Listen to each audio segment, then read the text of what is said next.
وعلى آله وصحبه الفائزين برضا الله أما بعد. ഏറ്റവും ബഹുമാനാദരവോട് നിറഞ്ഞ പരിശുദ്ധമായ ഈ മജ്ലിസിൽ പങ്കെടുത്തിട്ടുള്ള വിശ്വാസികളെ, അല്ലാഹു സുബ്ഹാനഹു വ തആല പരിശുദ്ധമായ മജ്ലിസ് നമ്മിൽ നിന്ന് സ്വീകരിക്കുകയും അതിൻ്റെ മിസ്ല സവാബ് നമ്മുടെയൊക്കെ കുടുംബത്തിൽ നിന്ന് മരണപ്പെട്ടവർ, വിശിഷ്യ ഈ മഖ്ബറൽ അന്ത്യവിശ്രമം കൊള്ളുന്ന മുഅ്മിനീങ്ങളുടെ ഹദ്റത്തിലേക്ക് അല്ലാഹു സുബ്ഹാനഹു വ തആല എത്തിച്ചു കൊടുക്കട്ടെ. അവരാരെങ്കിലും ഖബറിൽ പ്രയാസത്തിലാണെങ്കിൽ മഹാന്മാരായ ബദരീങ്ങളുടെ ഹഖ് ജാഹ് ബറക്കത്തുണ്ട്, അല്ലാഹു അവർക്ക് അതിൽ നിന്നൊക്കെ സലാമത്ത് നൽകി അനുഗ്രഹിക്കട്ടെ.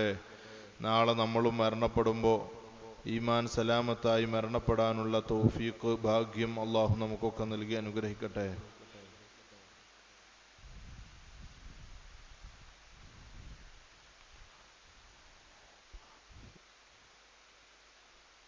മനുഷ്യനെ സംബന്ധിച്ചിടത്തോളം വളരെ ഹ്രസ്വമായ ഒരു പരീക്ഷണ കാലഘട്ടം മാത്രമാണ് ദുനിയാവ് എന്ന വസ്തുത നമ്മളൊക്കെ മനസ്സിലാക്കിയതാണ്. ആയതിനാൽ ഈ ചെറിയ ജീവിതത്തെ എങ്ങനെ കൈകാര്യം ചെയ്യപ്പെടണം, എങ്ങനെയാണ് ഇത് ചെലവഴിക്കേണ്ടത്, സമയങ്ങൾ എങ്ങനെ ഉപയോഗപ്പെടുത്തണം, സൗകര്യങ്ങൾ എങ്ങനെ ഉപയോഗപ്പെടുത്തണം എന്നതിനെക്കുറിച്ച് മുസ്ലിമീങ്ങൾക്കും അല്ലാത്തവർക്കും വ്യത്യസ്തമായ കാഴ്ചപ്പാടാണ് ഉണ്ടാവുക. മുസ്ലിമീങ്ങളെ സംബന്ധിച്ചിടത്തോളം ഇത് ഔദ്യോഗിക ജീവിതം അല്ല. ഔദ്യോഗിക ജീവിതം ആഖിറത്തിന്റെ ജീവിതമാണ്.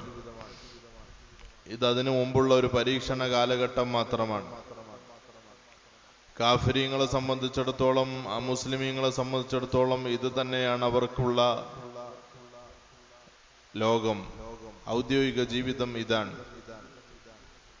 ആയതിനാൽ അവരുടെ ജീവിത രീതിയും നമ്മുടെ ജീവിത രീതിയും വ്യത്യാസപ്പെടേണ്ടതുണ്ട്. കേവലം മുൻഗാമികൾ പഠിപ്പിച്ചു തന്ന ആരാധനാ കർമ്മങ്ങൾ മുറ പോലെ തെറ്റാതെ കൊണ്ടു നടക്കുക എന്നത് മാത്രമല്ല, നമ്മുടെ ഖൽബിൽ അള്ളാഹുവിനെ കുറിച്ചുള്ള പരലോക ചിന്തയും നമ്മുടെ അടുത്ത വീടായ ഖബറിനെ കുറിച്ചും അവധിയില്ലാതെ കാലം കിടക്കെ കഴിച്ചുകൂട്ടേണ്ടി വരുന്ന ആഖിറ ലോകത്തെക്കുറിച്ചും എപ്പോഴും ചിന്തിച്ച് നടക്കേണ്ടവനാണ് മുസ്ലിം. ദുനിയാവിന്റെ പല കാര്യങ്ങളിലും നമ്മുടെ ശ്രദ്ധ തിരിക്കുക എന്നുള്ളത് ഇബ്ലീസിന്റെ ഉത്തരവാദിത്തമാണ്. പല്ലിയെ കൊത്താൻ വന്ന കാക്കയുടെ മുമ്പിൽ പല്ലി വാല് മുറിച്ചിട്ട് തടി രക്ഷപ്പെടുത്തും പോലെ മുസ്ലിമിന്റെ കണ്ണിൽ ഈ ദുനിയാവിന്റെ ജോലികളോ സമ്പത്തോ സൗകര്യങ്ങളോ സ്ഥാനമാനങ്ങളോ അതിന്റെ അലങ്കാരങ്ങൾ അവന്റെ കണ്ണിൽ വർണ്ണാഭമായി ഇബ്ലീസ് കാണിച്ചു കൊടുക്കും. യുസയ്യിനുഹു ശൈത്താനു അഅമാലഹും ഹസനാത്ത്. ശൈത്താൻ അവരുടെ ചെയ്യുന്ന കർമ്മങ്ങളൊക്കെ നല്ല ഭംഗിയുള്ളതാക്കിയിട്ടും ഇങ്ങനെ തന്നെയാണ് ചെയ്യേണ്ടത് എന്നും ഇബ്ലീസ് അവർക്ക് തോന്നിപ്പിച്ചു കൊടുക്കും. അത് ഇബ്ലീസിന്റെ ചതിയാണ്, വഞ്ചനയാണ്. അതിൽ പെട്ടുപോകാൻ ഒരു മുസ്ലിമിനെ സംബന്ധിച്ചിടത്തോളം പാടില്ലാത്തതുമാണ്. ഞാൻ പറഞ്ഞു വരുന്നത്, എന്തിന്റെ പിന്നാലെയാണോ നമ്മൾ നടക്കുന്നത് അത് നാളെ നമ്മളെ ആഖിറം രക്ഷപ്പെടുത്തുമോ എന്ന് ഞാനും നിങ്ങളും ചിന്തിക്കണം. അല്ലാഹുമ്മ ലാ തജഅലിദ് ദുനിയാ അക്ബറ ഹമ്മിനാ എന്ന് നമ്മുടെ മുൻഗാമികളായ മഹത്തുക്കൾ പ്രാർത്ഥിച്ചിരുന്ന പ്രാർത്ഥനയാണ്. പടച്ചോനെ, ഞങ്ങളുടെ തലന്റെ ഉള്ളിലുള്ള ചിന്ത, ഞങ്ങളുടെ മുഖ്യ ചിന്താ വിഷയം ദുനിയാവാക്കല്ല റബ്ബേ എന്ന് നമ്മുടെ മുൻഗാമികൾ ദുആ ചെയ്തിരുന്നതാണ്. മഹാന്മാരുടെ പ്രാർത്ഥനയാണത്. നമ്മുടെ പ്രധാനപ്പെട്ട ചിന്താ വിഷയം ആഖിറമാവണം. വൽ ആഖിറതു ഖൈറുൻ വഅബ്ഖാ.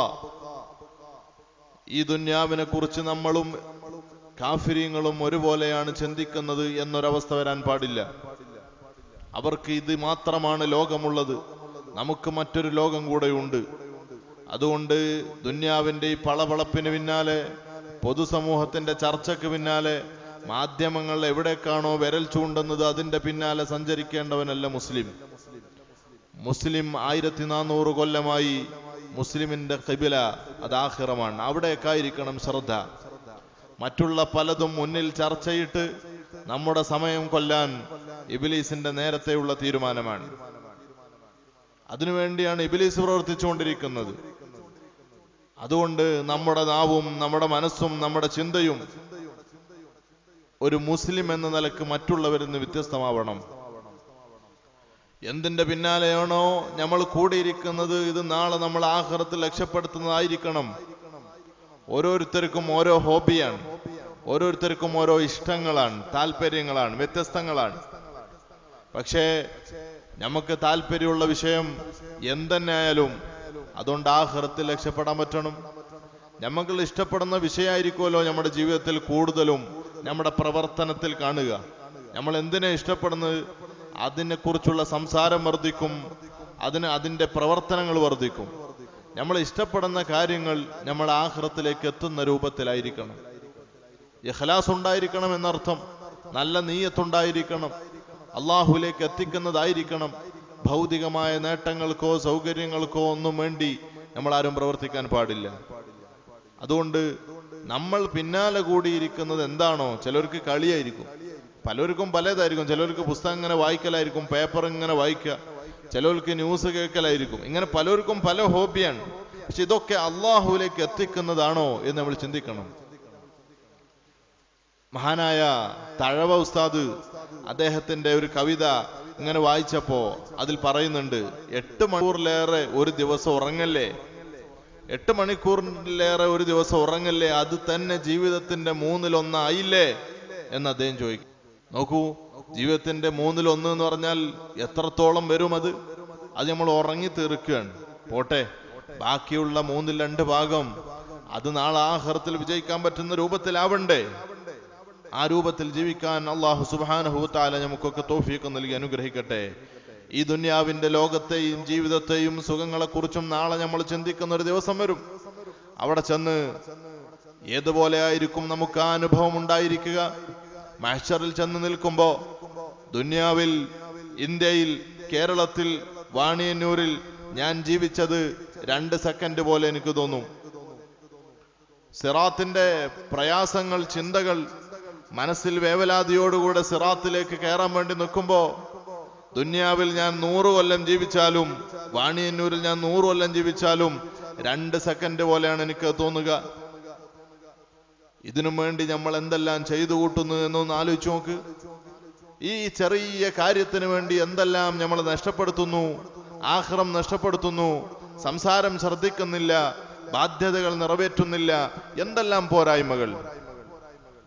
മഹാന്മാരായ പണ്ഡിതന്മാർ പറയുന്നു, അലാ ഇന്നമദ്ദുനിയാ കഅഹ്ലാമി നായിമി വമാ ഖൈറു ഐശി ലാ യകൂനു ബിദായിമി.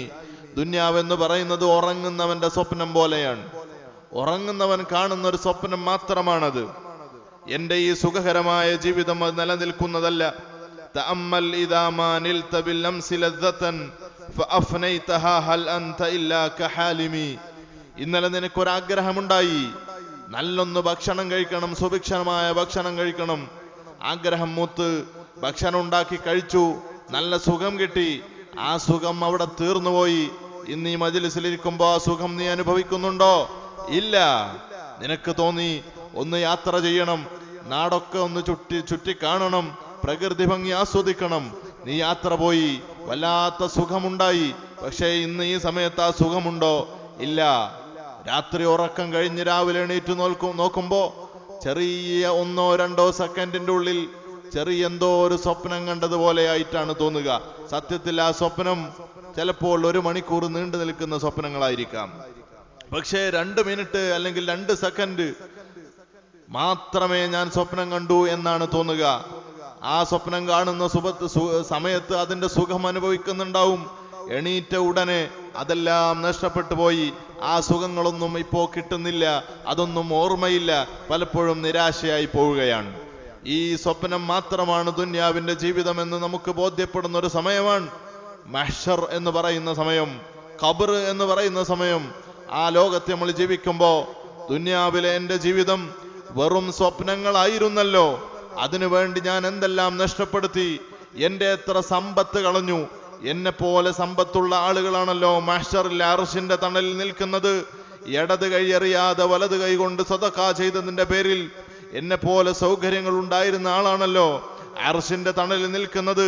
രാത്രി ഒറ്റക്കിരുന്ന് വാതിലടച്ചിരുന്ന് അള്ളാഹുവിനെ കുറിച്ച് ഓർത്ത് കണ്ണിൽ നിന്ന് കണ്ണുനീർ തുള്ളി വന്നവൻ. ഇങ്ങനെ ഓരോന്നോരോന്ന് നമ്മൾ ചിന്തിക്കുന്ന ഒരു സമയം നമുക്ക് വരാനിരിക്കുകയാണ്. നമ്മൾ ചിന്തിക്കുന്ന ഒരു സമയം വരാനിരിക്കുകയാണ്. ഈ വെറും സ്വപ്ന ലോകത്തിന് വേണ്ടി ഞാൻ എന്തെല്ലാം നഷ്ടപ്പെടുത്തി. അള്ളാഹു എനിക്ക് തന്ന സമ്പത്ത് തന്നു. ആ സമ്പത്ത് കൊണ്ട് എനിക്ക് സ്വർഗം നേടാൻ പറ്റിയില്ല, മഹ്ശറിലൊന്ന് തണൽ കൊള്ളാൻ പറ്റിയില്ല, ഖബറിലൊന്ന് സുഖമായി കിടക്കാൻ പറ്റിയിട്ടില്ല. പക്ഷേ എന്റെ സ്വത്തത അനന്തരമായി പോയി എന്റെ പേരക്കുട്ടിയിലെത്തിയപ്പോ അവൻ അതെടുത്ത് സദഖ ചെയ്ത് അള്ളാഹുവിന്റെ ബാധ്യതകൾ വീട്ടി പാവപ്പെട്ടവരെ സഹായിച്ച് അവനതാ സ്വർഗത്തിൽ എത്തിയിരിക്കുന്നല്ലോ. അതേ മുതൽ എന്റെ കയ്യിലും ഉണ്ടായിരുന്നല്ലോ എന്ന് നമ്മൾ ചിന്തിക്കുന്ന ഒരു സമയം വരാനുണ്ട്. ഇങ്ങനെ ഓരോന്നും നമ്മൾ ചിന്തിക്കുമ്പോ ദുന്യാവ് ആഖിറം എന്ന് പറയുന്നത് സങ്കടത്തിന്റെ ലോകമായിരിക്കും. സങ്കടം മാത്രമായിരിക്കും ആഖിറത്തിൽ നമുക്കുണ്ടായിരിക്കുന്നത്. ഇഷ്ടപ്പെടുന്നത് സ്വർഗമാണ്, ചെറിയ കാര്യമല്ല. ദുന്യാവിലെ സുഖത്തിന് വേണ്ടി അള്ളാഹുവിനെ പേടിക്കാതെ സൂക്ഷ്മതയോടുകൂടെ ജീവിക്കാതിരുന്നാൽ നഷ്ടപ്പെടുന്നത് അള്ളാഹു മുത്തഖീങ്ങൾക്ക് നൽകിയിരിക്കുന്ന, വാഗ്ദാനം ചെയ്തിരിക്കുന്ന, തയ്യാറാക്കിയിരിക്കുന്ന സ്വർഗമാണ്. ആ സ്വർഗത്തെ ലോകത്തെക്കുറിച്ച് ചിന്തിക്കുകയും അതിനെ ആഗ്രഹിച്ചും കൊതിച്ചും ജീവിക്കുകയും ചെയ്യൽ നമ്മുടെ ബാധ്യതയാണ്. നരകത്തെ പേടിച്ച് ജീവിക്കൽ നമ്മുടെ ബാധ്യതയാണ്.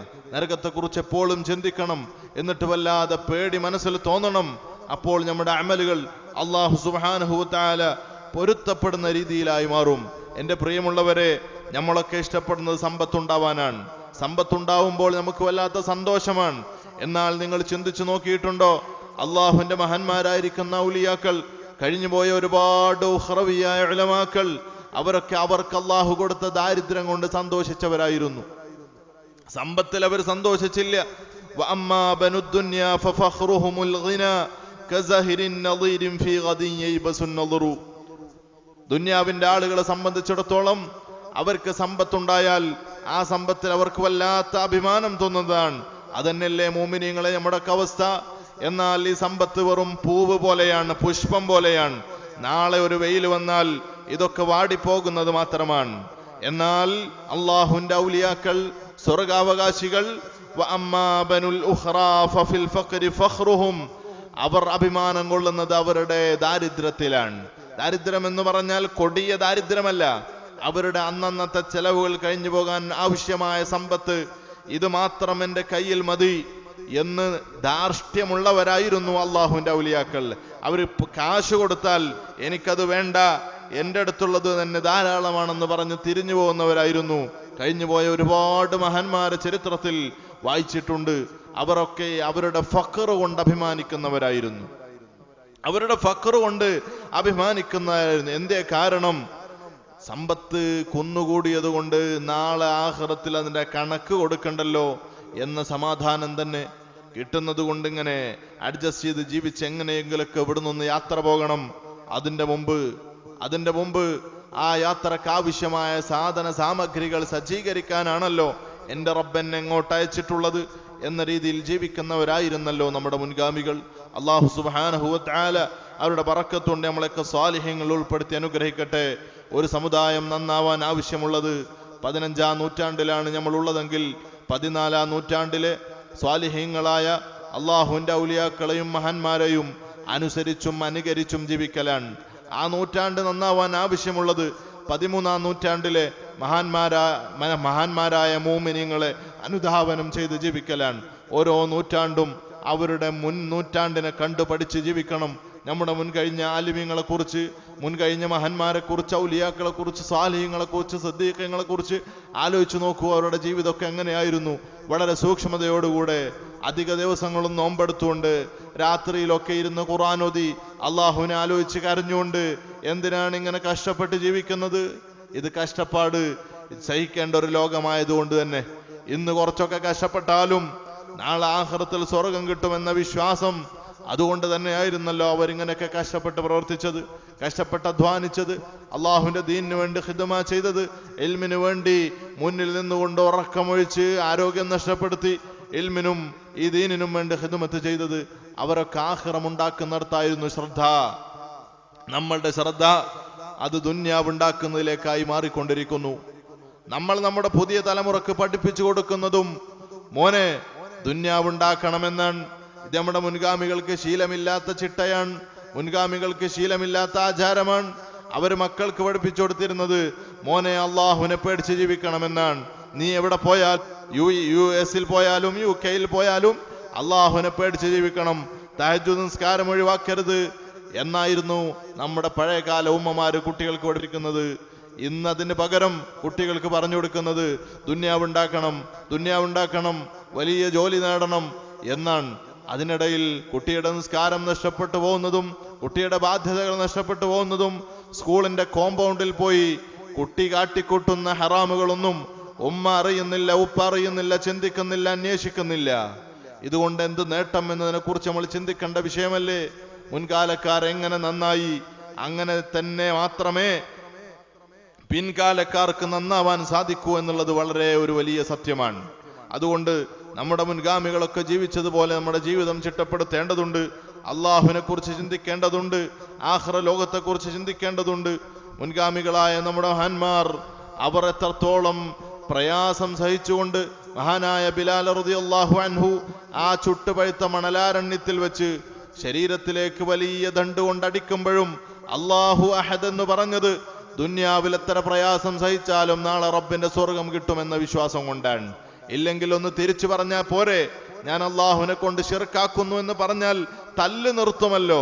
പക്ഷെ ഈ തല്ലുകൊണ്ടാൽ നാളെ ആഖിറത്തിൽ സ്വർഗം കിട്ടുമെന്ന വിശ്വാസം കൊണ്ടാണ്.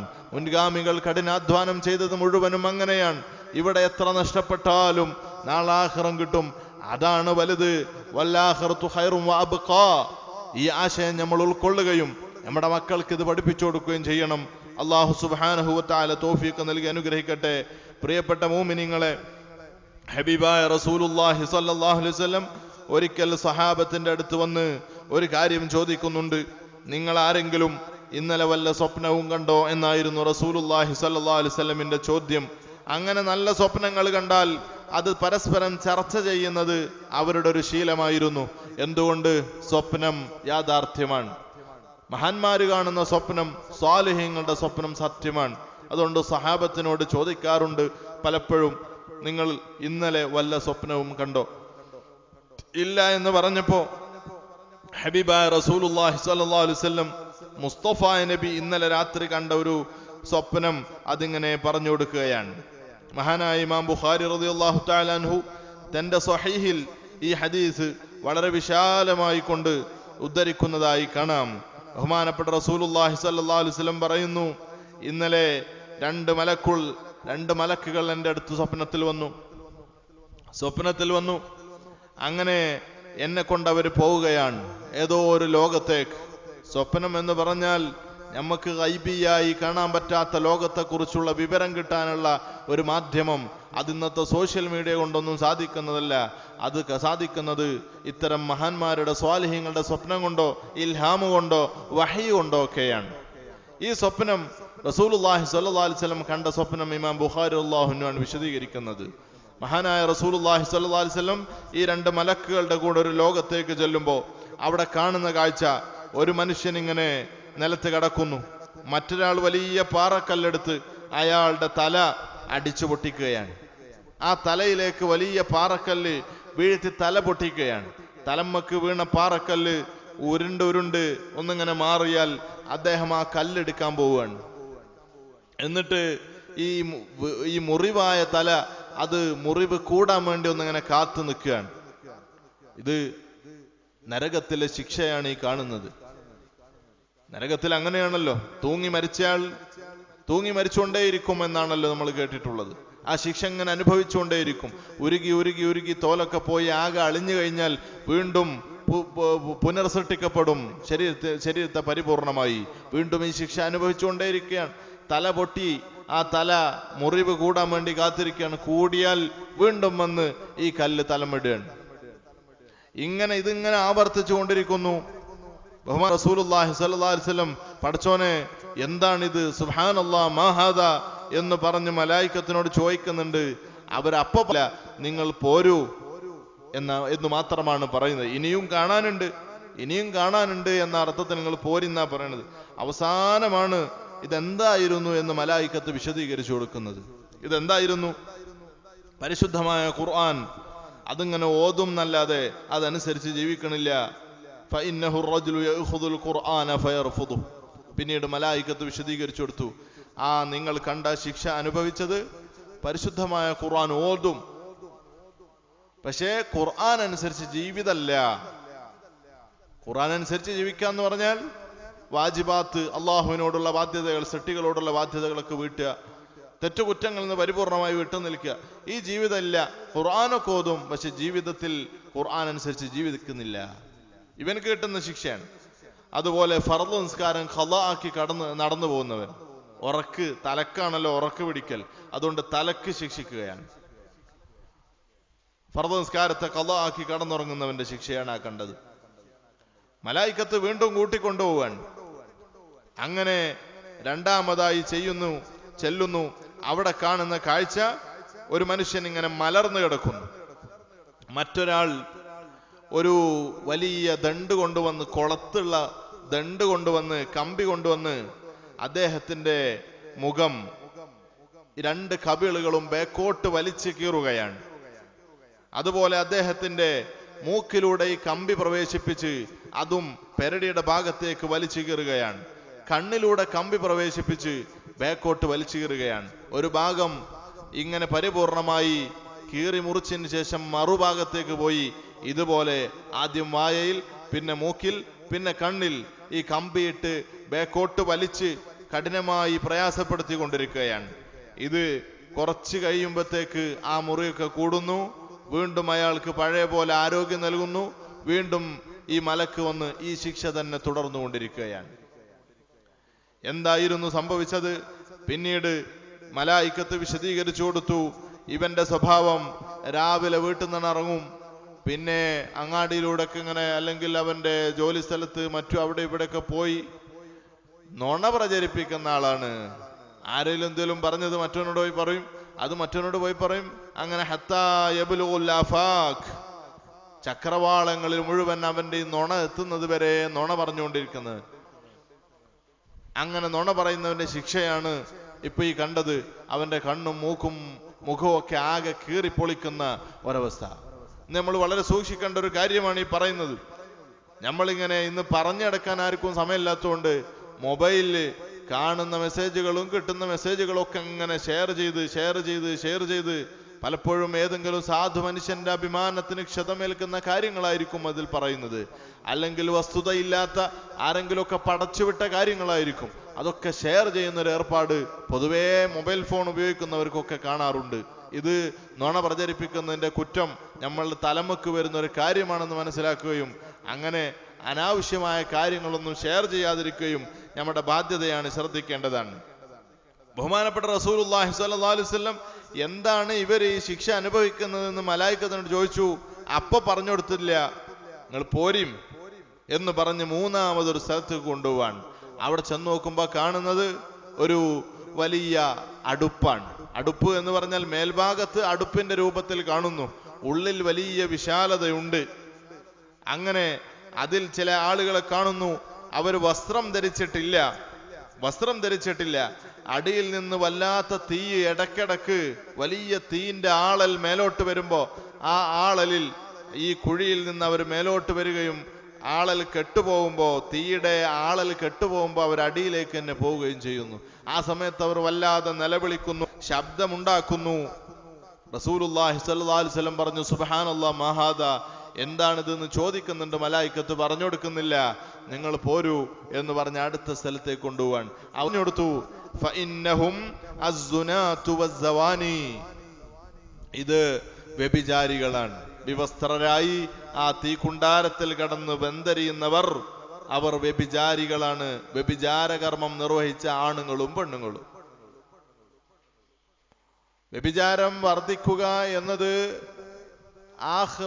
ഖിയാമത്ത് നാളിന്റെ ലക്ഷണമാണ്. വ്യഭിചാരം വർദ്ധിക്കുക എന്നുള്ളത് ഖിയാമത്ത് നാളിന്റെ ലക്ഷണമാണ്. സോഷ്യൽ മീഡിയയിലും ചാനലുകളിലും വാർത്താമാധ്യമങ്ങളിലും പത്രങ്ങളിലും മുഖ്യ ചർച്ചാ വിഷയവും ഇത് തന്നെയാണ്. എന്തുകൊണ്ട്? ഇത് വർദ്ധിച്ചു കഴിഞ്ഞു. ഇതിന്റെ വർധനവ് ഖിയാമത്ത് നാളിനെ അറിയിക്കുന്ന വലിയ സൂചനയാണ്. സ്കൂൾ ക്യാമ്പസുകളിൽ എന്തെല്ലാം നടക്കുന്നത് എന്ന് രക്ഷിതാക്കളൊന്ന് പോയി അന്വേഷിച്ചു നോക്കണം.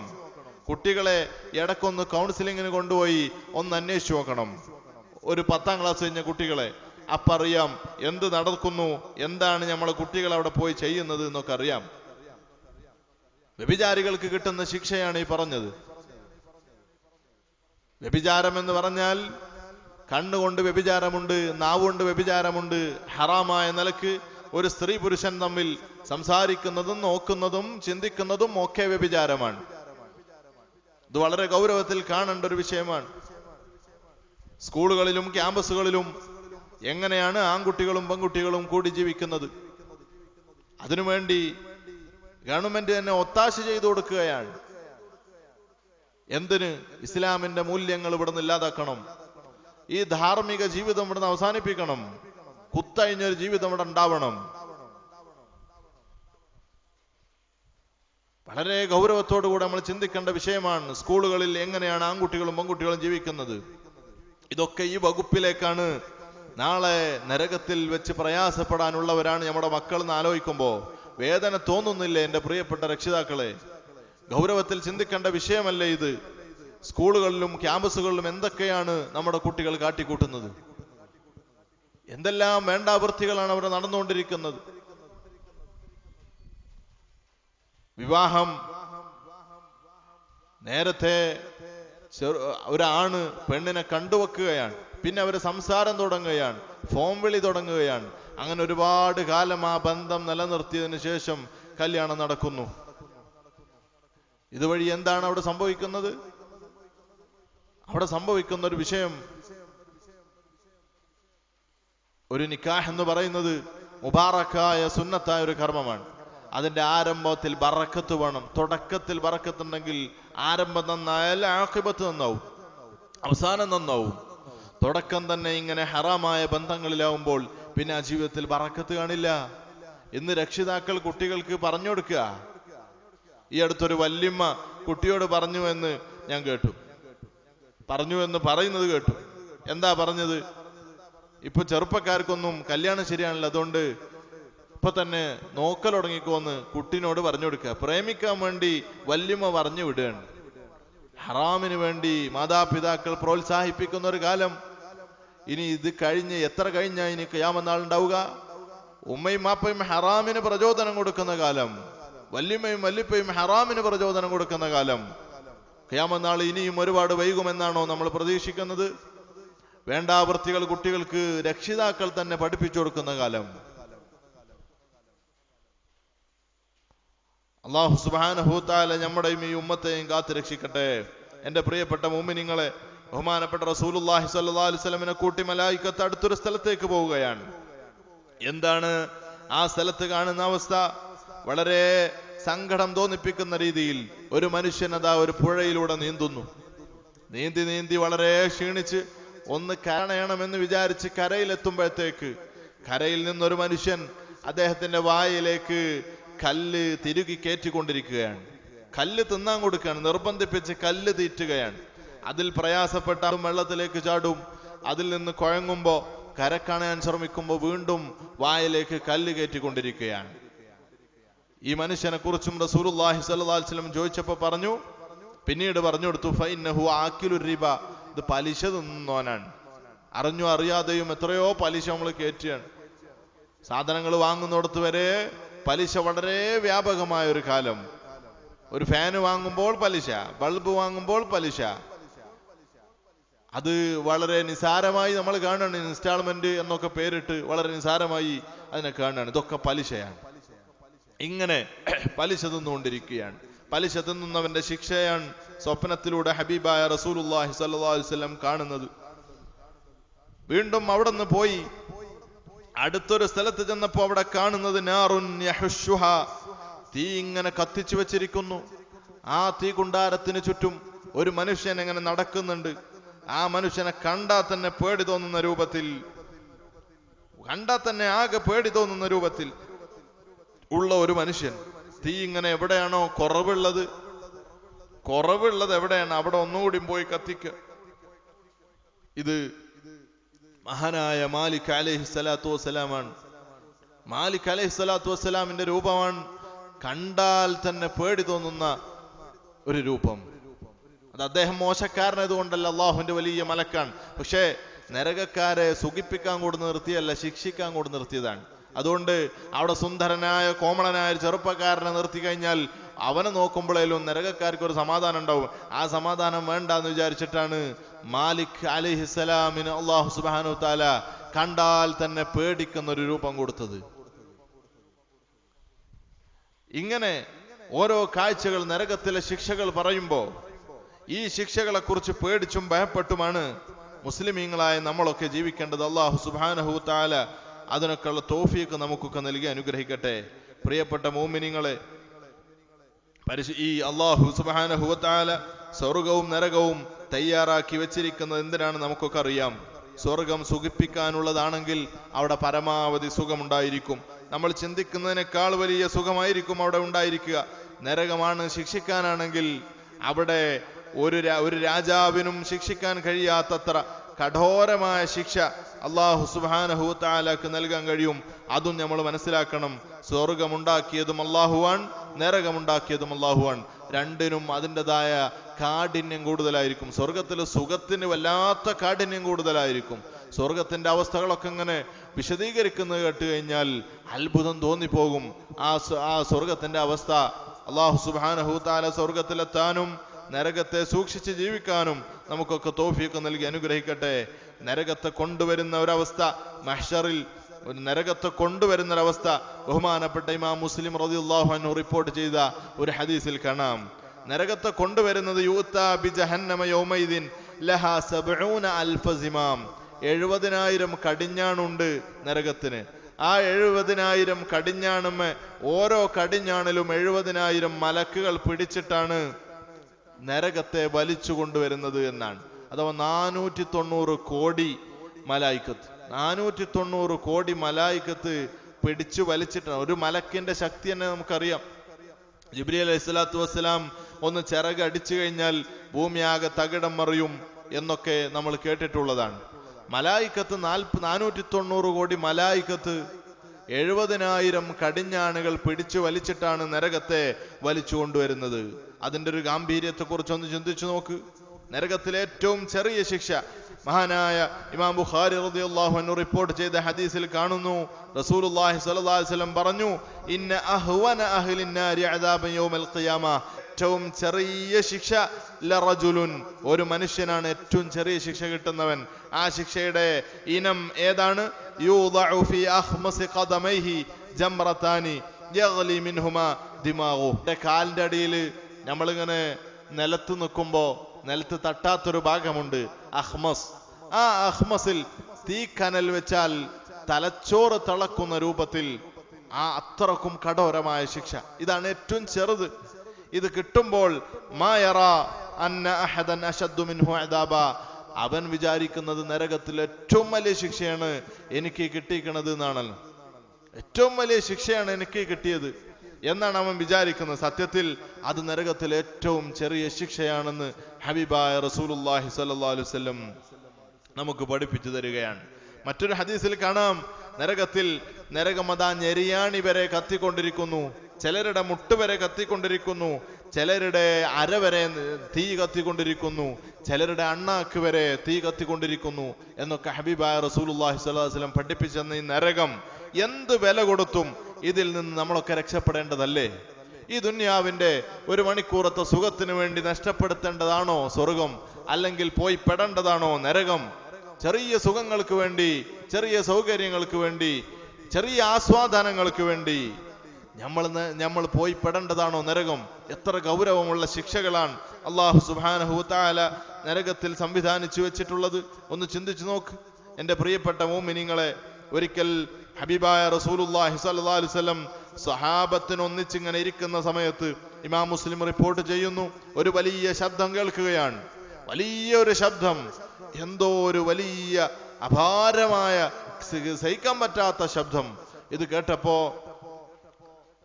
ബഹുമാനപ്പെട്ട റസൂലുള്ളാഹി സ്വല്ലല്ലാഹി അലൈഹി വസല്ലം ചോദിച്ചു, നിങ്ങൾക്കറിയോ ഇത് എന്താണെന്ന്? സഹാബത്ത് പറഞ്ഞു, അറിയില്ല. ബഹുമാനപ്പെട്ട റസൂൽ സ്വല്ലല്ലാഹി അലൈഹി വസല്ലം പറഞ്ഞു, 70 വർഷം മുമ്പ് നരകത്തിലേക്ക് ഒരു കല്ല് അല്ലാഹു സുബ്ഹാനഹു തആല ഇടാൻ ഓർഡർ ചെയ്തതാണ്. 70 വർഷം മുമ്പ് ഇട്ട കല്ലാണ്. പക്ഷെ ഇപ്പോഴാണ് നരകത്തിന്റെ ആഴിയിലേക്ക് അതെത്തുന്നത്. നരകത്തിന്റെ ഏറ്റവും അടിഭാഗത്തെത്തിയപ്പോഴാണ് ആ ശബ്ദം നിങ്ങൾ കേട്ടത് എന്ന് റസൂലുള്ളാഹി സ്വല്ലല്ലാഹി അലൈഹി വസല്ലം പറയാണ്. ഈ നരകത്തിൽ നിന്ന് രക്ഷപ്പെടണ്ടേ? ഈ നരകത്തിൽ നിന്ന് എന്ത് വില കൊടുത്തും, അത് നമ്മുടെ സമ്പത്ത് കൊടുത്തും, നമ്മുടെ സമയം കൊടുത്തും, നമ്മുടെ അധ്വാനം കൊടുത്തും ഈ നരകത്തിൽ നിന്ന് രക്ഷപ്പെടണ്ടേ? ഇതൊക്കെ നമുക്ക് സഹിക്കാൻ പറ്റുന്ന കാര്യങ്ങളല്ലല്ലോ എൻ്റെ പ്രിയപ്പെട്ട മുഅ്മിനീങ്ങളെ. ആ രീതിയിൽ ജീവിക്കാൻ അല്ലാഹു സുബ്ഹാനഹു വ തആല നമുക്കൊക്കെ തൗഫീഖ് നൽകി അനുഗ്രഹിക്കട്ടെ. എന്നാൽ സ്വർഗത്തിന്റെ അവസ്ഥയും ഇതുപോലെ നമുക്കൊന്നും വിവരിക്കാനും വർണ്ണിക്കാനും പറ്റാത്തത്രക്ക് വിശാലമാണ്. ഹബീബായ റസൂലുള്ളാഹി സ്വല്ലല്ലാഹി അലൈഹി വസല്ലം തന്നെ പറഞ്ഞു, അല്ലാഹു സുബ്ഹാനഹു വ തആല പറഞ്ഞതായിട്ട് അല്ലാഹു പറയുകയാണ്, ഞാൻ എൻ്റെ സ്വാലിഹീങ്ങളായ അടിമകൾക്ക് സ്വർഗത്തിൽ അതാ ഇതുവരെ ആരും കാണാത്തതും ആരും കേൾക്കാത്തതും ആരും ചിന്തിക്കാത്തതും മനസ്സിൽ രൂപകൽപ്പന ചെയ്യാൻ പോലും പറ്റാത്തത്രക്കും വലിയ സംവിധാനങ്ങൾ ഞാൻ എൻ്റെ അടിമകൾക്ക് സ്വർഗത്തിൽ തയ്യാറാക്കി വെച്ചിരിക്കുന്നു എന്ന് പടച്ച തമ്പുരാൻ പറയാണ്. സ്വർഗവും ഇതുപോലെ തന്നെയാണ്. സ്വർഗത്തിലേക്ക് ആദ്യമായി പ്രവേശിക്കുന്ന ആളുകളുടെ മുഖം ചന്ദ്രനെ പോലെ വെട്ടിത്തിളങ്ങുന്ന മുഖമായിരിക്കുമെന്നാണ്. സ്വർഗത്തിൽ അവർക്ക് ബാത്റൂമിൽ പോകാനില്ല, മൂത്രമൊഴിക്കാനില്ല, അവരുടെ വായിൽ ഉമിനീര് വരില്ല, ജലദോഷം പിടിപെടില്ല. അവർക്ക് വാരാനുള്ള ചീർപ്പ് അത് സ്വർണത്തിന്റെ ചീർപ്പുകളായിരിക്കും. അവരൊന്ന് വിയർത്താൽ ആ ശരീരത്തിൽ നിന്ന് പുറത്തു വരുന്നത് സുഗന്ധങ്ങളായിരിക്കും. ഇങ്ങനെ ഒരുപാട് വിശേഷണങ്ങൾ ഹബീബായ റസൂലുള്ളാഹി സ്വല്ലല്ലാഹു അലൈഹി വസല്ലം നമുക്ക് പഠിപ്പിച്ചു തരികയാണ്. ഇന്നലിൽ മുഅ്മിനി ഫിൽ ജന്നത്തി ലഖൈമ, മുഅ്മിനിക്ക് സ്വർഗത്തിൽ ഒരു കൊട്ടാരമുണ്ട്, ഒരു തമ്പുണ്ട്. മിൻ ലുഅത്തിൻ വാഹിദ, അതൊരൊറ്റ മുത്തുകൊണ്ട് നിർമ്മിച്ചതാണ്. ഒറ്റ മുത്തെന്ന് പറയുമ്പോൾ ചെറുതല്ല, വലിയ മുത്ത്. ആ ഒരൊറ്റ വലിയ മുത്തുകൊണ്ടാണ് അവനിക്ക് വലിയൊരു കൊട്ടാരം നിർമ്മിച്ചിരിക്കുന്നത്. അതിന്റെ നീളം പറയുന്നത് 60 മൈലൻ, 250ഓളം കിലോമീറ്റർ ആകാശത്തിലേക്ക് ഹൈറ്റുള്ള കൊട്ടാരങ്ങളാണ് മുഅ്മിനിക്ക്, സാധാ മുഅ്മിനിക്ക് സ്വർഗത്തിൽ അല്ലാഹു സുബ്ഹാനഹു വ തആല സംവിധാനിച്ചു വെക്കുന്നത്. അവന്റെ കൂട്ടുകുടുംബങ്ങൾ, അവനക്ക് വേണ്ടപ്പെട്ടവർ, അവന്റെ ഭാര്യമാർ, ഹൂർലിങ്ങൾ, ഇതൊക്കെ ആ സ്വർഗത്തിലുണ്ടായിരിക്കും. ഈ കൊട്ടാരക്കും. പക്ഷേ അവർ പരസ്പരം കാണാത്ത രൂപത്തിൽ അത്രക്കും വിശാലതയും വിസ്തൃതിയും ഉള്ളതായിരിക്കും ഓരോ മുഅ്മിനും അല്ലാഹു സുബ്ഹാനഹു വ തആല സ്വർഗത്തിൽ കൊടുക്കുന്ന കൊട്ടാരങ്ങൾ എന്നാണ്. ഇങ്ങനെ എത്രയോ അത്ഭുതങ്ങൾ ഹബീബായ റസൂലുള്ളാഹി സ്വല്ലല്ലാഹു അലൈഹി വസല്ലം പറയുന്നതായിട്ട് കാണാം. സ്വർഗക്കാരുടെ ഏറ്റവും വലിയ പ്രത്യേകത, ആഴ്ചയിലതാ അവർക്കൊരു കാറ്റടിക്കാനുണ്ട്. ആ കാറ്റടിച്ചു കഴിഞ്ഞാൽ അവർ വല്ലാതെ സുന്ദരന്മാരായി, ഇതുവരെ ഉണ്ടായിരുന്ന മുഖത്തിന്റെ പ്രകാശവും അവരുടെ ഭംഗിയും ഒക്കെ വല്ലാതെ വർദ്ധിക്കുകയാണ്. അവർ കുടുംബങ്ങളിലേക്ക് തിരിച്ചു ചെല്ലുമ്പോൾ പറയും, നിങ്ങൾ വല്ലാതെ ഭംഗിയായിട്ടുണ്ടല്ലോ, നിങ്ങൾ ഇന്നലെ പോയപ്പോ ഉള്ള പോലെയല്ലല്ലോ ഇന്ന്, വല്ലാതെ നിങ്ങൾക്ക് ചൊറുക്ക് കൂടിയിട്ടുണ്ടല്ലോ, ഭംഗി കൂടിയിട്ടുണ്ടല്ലോ എന്ന് പറയും. ഇയാളും പറയും, നിങ്ങളും അങ്ങനെ തന്നെയാണല്ലോ അവസ്ഥ.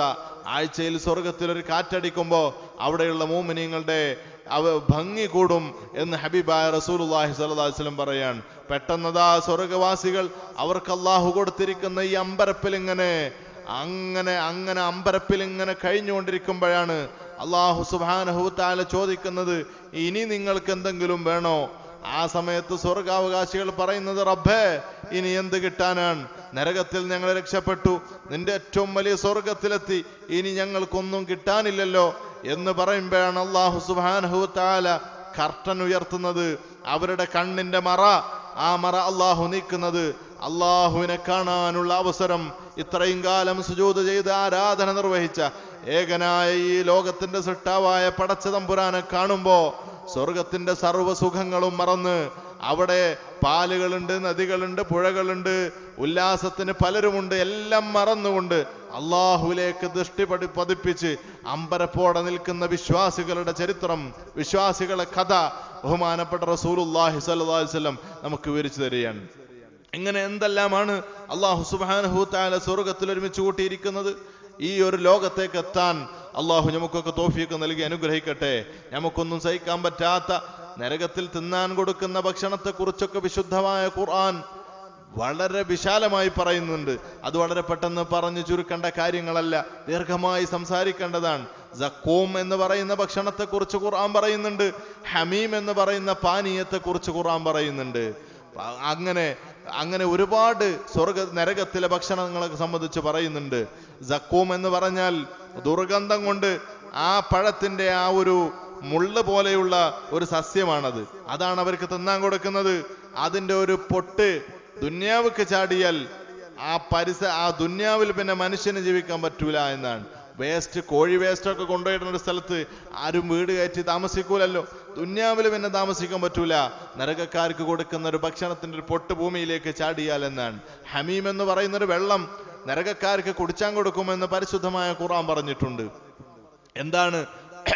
അതുപോലെ മുഹ്ല് എന്ന് പറയുന്ന ഒരു വെള്ളം എണ്ണയുടെ മട്ട് പോലെ തിളച്ച് പരമാവധി തിളച്ച അത് കുടിച്ചു കഴിഞ്ഞാൽ അണ്ണാക്ക് അതുപോലെ കൊടൽമാലകളൊക്കെ ഉരുകി ഒലിക്കുന്ന രൂപത്തിലുള്ള ഒരു മട്ട് ആണ് കുടിക്കാൻ കൊടുക്കുന്നത്.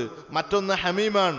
ഹമീം എന്ന് പറഞ്ഞാൽ തിളപ്പിച്ച് പരമാവധി ചൂടാക്കി ആ വെള്ളം മാത്രം ഒരു പലക മൊഴിച്ചാൽ പലക കത്തിപ്പോകുന്ന രൂപത്തിൽ ചൂടുള്ള വെള്ളം.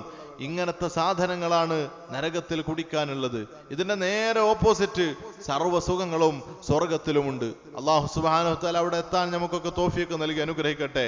പക്ഷേ എൻ്റെ പ്രിയപ്പെട്ട മുഅ്മിനീങ്ങളെ, ഈ ചിന്തയിലാണ് നമ്മളൊക്കെ ജീവിക്കേണ്ടത്. ഈ സ്വർഗത്തിൽ എങ്ങനെയെങ്കിലുമൊക്കെ ഒന്ന് എത്തണം. അതിനുള്ള വഴികൾ നമ്മൾ അന്വേഷിക്കുക. നരകത്തിൽ നിന്ന് എങ്ങനെയെങ്കിലുമൊക്കെ ഒന്ന് രക്ഷപ്പെടണം. അതിനുള്ള വഴികളും നമ്മൾ അന്വേഷിക്കുക. നമ്മൾ ഈ ദുന്യാവിന്റെ ആളുകൾ, ഇവിടെ ദുന്യാവിന്റെ ആളുകളുണ്ട്, ആഖിറത്തിന്റെ ആളുകളുണ്ട്. ദുന്യാവിന്റെ ആളുകൾ പ്രചരിപ്പിക്കുന്നത് കണ്ട് അതിന്റെ പിന്നാലെ, സോഷ്യൽ മീഡിയയുടെ പിന്നാലെ, വാർത്താമാധ്യമങ്ങൾ കൈകാട്ടുന്നതിന്റെ പിന്നാലെ നമ്മൾ അങ്ങോട്ട് ഓടിക്കൂടേണ്ട ആളുകളല്ല. നമ്മൾ ആഖിറത്തിന്റെ ബോധത്തിൽ ചിന്തയോടുകൂടെ ജീവിക്കേണ്ട ആളുകളാണ്. മനസ്സിലാക്കുക, നമ്മുടെ ദിശയും അവരുടെ ദിശയും രണ്ടാണ്. പൊതുസമൂഹത്തിനൊരു ദിശയുണ്ടായിരിക്കും. ആ പൊതുസമൂഹത്തിന്റെ ദിശ അല്ല നമ്മുടെ ദിശ. നമ്മുടെ ദിശ ആഖിറമാണ്. ആ ആഖിറത്തിലേക്ക് നടക്കാനും അവിടേക്ക് അടുക്കാനും അള്ളാഹുവിന്റെ സാമീപ്യം നേടാനും അള്ളാഹുവിന്റെ പൊരുത്തം നേടാനും തൃപ്തി നേടാനുമാണ് നമ്മൾ നമ്മുടെ ഈ ചെറിയ ജീവിതത്തെ നമ്മളൊക്കെ ഉപയോഗപ്പെടുത്തേണ്ടത്. നമ്മുടെ കുട്ടികൾക്കും പഠിപ്പിച്ചു കൊടുക്കേണ്ടത് അതാണ്. മജ്‌ലിസ് നൂറിന് വരുമ്പോ കുട്ടികളെ കൂട്ടി വരണം. വീട്ടിൽ ഉമ്മമാര്, പ്രായമുള്ള ഉമ്മമാരൊക്കെ മജ്‌ലിസ് നൂറിന് വരും. അല്ലാഹു സുബ്ഹാനഹു വ തആല അവർക്കൊക്കെ ദീർഘായുസ്സുള്ള ആഫിയത്ത് കൊടുത്ത് അനുഗ്രഹിക്കട്ടെ. വീട്ടിലുള്ള പെൺകുട്ടികളെ, പ്രായപൂർത്തിയെത്തിയ കുട്ടികളെ മജ്‌ലിസ് നൂറിന് കൊണ്ടുവരണം. അതുപോലെ നമ്മുടെ മക്കളെ, മരുമക്കളെ ഒക്കെ ഈ സദസ്സിൽ പങ്കെടുപ്പിക്കാൻ വേണ്ടി നമ്മൾ ശ്രമിക്കണം. മരിക്കുന്നതിന് മുമ്പ് എല്ലാവർക്കും ഒന്ന് നന്നാവണം. അള്ളാഹുവിന്റെ സ്വർഗത്തിലെത്തണം. നരകത്തിൽ നിന്ന് രക്ഷപ്പെടണം. അള്ളാഹു സുബ്ഹാനഹു വ തആല തൗഫീഖ് നൽകി അനുഗ്രഹിക്കട്ടെ. അല്ലാതെ ഇവിടെ മറ്റുള്ള ആളുകൾ ഇങ്ങനെ എന്തിൻ്റെയോ പിന്നാലെ കയറെടുത്തോടുന്നത് കണ്ട് നമ്മൾ അതിന്റെ പിന്നാലെ ഒന്നും ഓടിപ്പോകരുത്. നമ്മുടെ ലക്ഷ്യം അതല്ല. ഇന്നോ നാളെയോ പെട്ടെന്ന് തന്നെ അള്ളാഹുവിന്റെ വിളിക്കുത്തരം നൽകേണ്ടവരാണ്. അള്ളാഹു സുബ്ഹാനഹു വ തആല നിശ്ചയിച്ചു വെച്ചിട്ടുള്ള സമയമായാൽ ഈ ഭൂമി ലോകത്തെ ഏത് ഹോസ്പിറ്റലിൽ ചെന്നാലും എന്നെയും നിങ്ങളെയും ചികിത്സിച്ച് ദീർഘായുസ് തരാൻ കഴിയില്ല എന്ന ബോധം നമുക്കുണ്ടാവണം. അള്ളാഹുവിന്റെ സമയം എപ്പോഴാണ് എന്ന് അതും നമുക്കറിയാൻ പറ്റാത്ത കാര്യമാണ്. അതുകൊണ്ട് പടച്ച റബ്ബിനെ പേടിച്ച് സൂക്ഷ്മതയോടുകൂടെ നമ്മളൊക്കെ ജീവിക്കുക. അള്ളാഹു സുബ്ഹാനഹു വ തആല തൗഫീഖ് നൽകി അനുഗ്രഹിക്കട്ടെ. മോമിനിങ്ങളെ, കഴിഞ്ഞ ദിവസമല്ലേ മഹാനായ മാണിയൂർ ഉസ്താദ് മരിച്ചത്? അള്ളാഹു അവരുടെ ദറജ ഉയർത്തി കൊടുക്കട്ടെ. എന്തായിരുന്നു ആ ജീവിതം? എന്താണ് നമുക്ക് തന്ന മെസ്സേജ്? ആ ജീവിതം നമുക്ക് തന്ന മെസ്സേജ് എന്താണ്? വസിയത്ത് കൃത്യമായി എഴുതി വെക്കാൻ. ഇന്ന് വസിയത്ത് എഴുതുന്ന പരിപാടിയും നമ്മൾ ഇന്നൊക്കെ എടുത്തുപോയിരിക്കുന്നു. നമ്മുടെ മുൻഗാമികളുടെ ഒരു ശീലമായിരുന്നു അത്. മഹാനായ മാണിയൂർ ഉസ്താദ് വസിയത്ത് എഴുതി വെക്കാൻ. എന്താ എഴുതി വെച്ചത്? എങ്ങനെ കുളിപ്പിക്കണം, എങ്ങനെ കഫൻ ചെയ്യണം, വളരെ വിശദീകരിച്ചുകൊണ്ട് കർമ്മശാസ്ത്ര പണ്ഡിതന്മാർ പറയുന്ന അഭിപ്രായങ്ങളിൽ നിന്ന് മൂപ്പർക്ക് ഏറ്റവും ഇഷ്ടപ്പെട്ട അഭിപ്രായം അതൊക്കെ വിശദീകരിച്ച്, ഇതാ ഇങ്ങനെ എന്നെ കുളിപ്പിക്കണം, ഇങ്ങനെയാണ് എൻ്റെ മറവ് ചെയ്യേണ്ടത്. ഇനി എന്തെങ്കിലും സംശയം ഉണ്ടെങ്കിൽ തഴവ ഉസ്താദിന്റെ ബൈത്തെടുത്ത് നിങ്ങൾ മയ്യത്ത് കഫൻ ചെയ്യേണ്ട രൂപം, കുളിപ്പിക്കേണ്ട രൂപം പറയുന്നുണ്ട്, അതെടുത്ത് നോക്കണം. എന്ന് മാത്രമല്ല, ആ പേജിന്റെ ഒരു കോപ്പി ഫോട്ടോസ്റ്റാറ്റ് എടുത്ത് ഈ വസിയത്തിന്റെ കൂടെ ചേർത്ത് വെക്കുകയാണ്. മഹാനായ ഇബ്രാഹിമുൽ ബാജൂരി റളിയല്ലാഹു അൻഹുവിന്റെ ബാജൂരി നോക്കിയിട്ട് എന്നെ മയ്യത്ത് കുളിപ്പിക്കണം. ബാജൂരിയിൽ ഒരുപാട് ആദാബുകൾ സുന്നത്തുകൾ പഠിപ്പിക്കുന്നുണ്ട്. ആ സുന്നത്തുകൾ അനുസരിച്ചുകൊണ്ട് എന്റെ മയ്യത്ത് കുളിപ്പിക്കണം എന്ന് വസിയത്ത് എഴുതി വെക്കുകയാണ്. ഇതൊക്കെ നമുക്ക് വലിയ പാടല്ലേ? ജീവിതം ഇങ്ങനെയൊക്കെയല്ലേ മുതലാക്കേണ്ടത്? മാത്രല്ല എന്റെ ഖബർ ആ ഹിഫ്ള് കോളേജിന് താഴെ ആയിരിക്കണം. കാരണം പരിശുദ്ധമായ ഖുർആൻ റഹ്മത്താണല്ലോ. അതുകൊണ്ട് ഖുർആൻ ഓതുന്ന സ്ഥലം അവിടെ റഹ്മത്ത് ഉണ്ടായിരിക്കും. അതുകൊണ്ട് എനിക്ക് ഖബറിൽ നിന്ന് രക്ഷ ഞാൻ പ്രതീക്ഷിക്കുന്നു എന്ന് ബഹുമാനപ്പെട്ടവർ എഴുതി വെക്കുകയാണ്. ഇതൊക്കെയാണ് ഒരു നല്ല ജീവിതത്തിന്റെ ലക്ഷണങ്ങൾ.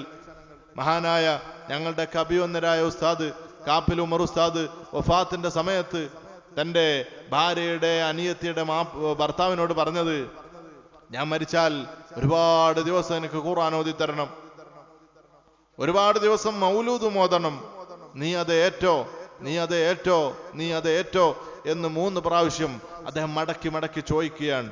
എന്തുകൊണ്ട്? അത് വലിയ ഒരു ഗൗരവമുള്ള വിഷയം തന്നെയാണ്. ഖബറിൽ കിടക്കുന്ന അവസ്ഥ അത് വലിയ പ്രയാസമുള്ള അവസ്ഥ തന്നെയാണ്.